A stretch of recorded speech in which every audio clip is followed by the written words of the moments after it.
091058042103. Prodi Administrasi Publik semester 7 kelas A.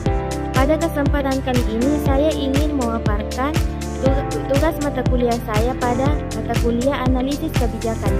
Adapun tugas tersebut yaitu tentang isu politik yang ada di sekitaran kita.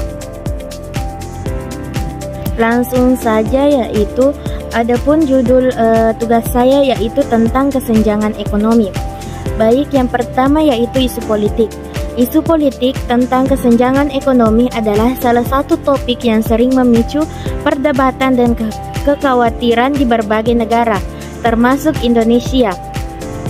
Kesenjangan ekonomi mengacu pada ketidakmerataan distribusi kekayaan, pendapatan, dan akses terhadap sumber daya antara berbagai kelompok masyarakat yang dapat berdampak pada stabilitas sosial dan politik.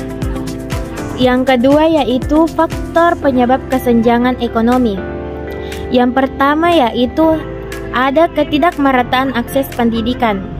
Masyarakat dari kelompok ekonomi rendah seringkali tidak memiliki akses yang memadai ke pendidikan berkualitas, yang pada akhirnya membatasi peluang mereka untuk mendapatkan pekerjaan yang baik dan meningkatkan taraf hidup.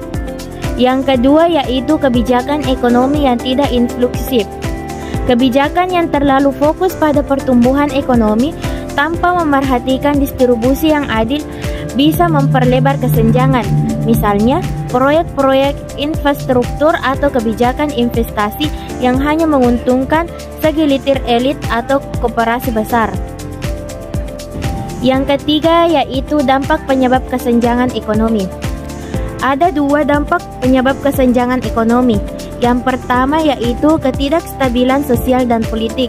Kesenjangan yang lebar dapat memicu ketidakpuasan sosial dan menimbulkan konflik, terutama jika masyarakat merasa kebijakan pemerintah hanya menguntungkan kalangan atas. Ini bisa memunculkan protes, gerakan sosial, atau bahkan kekerasan.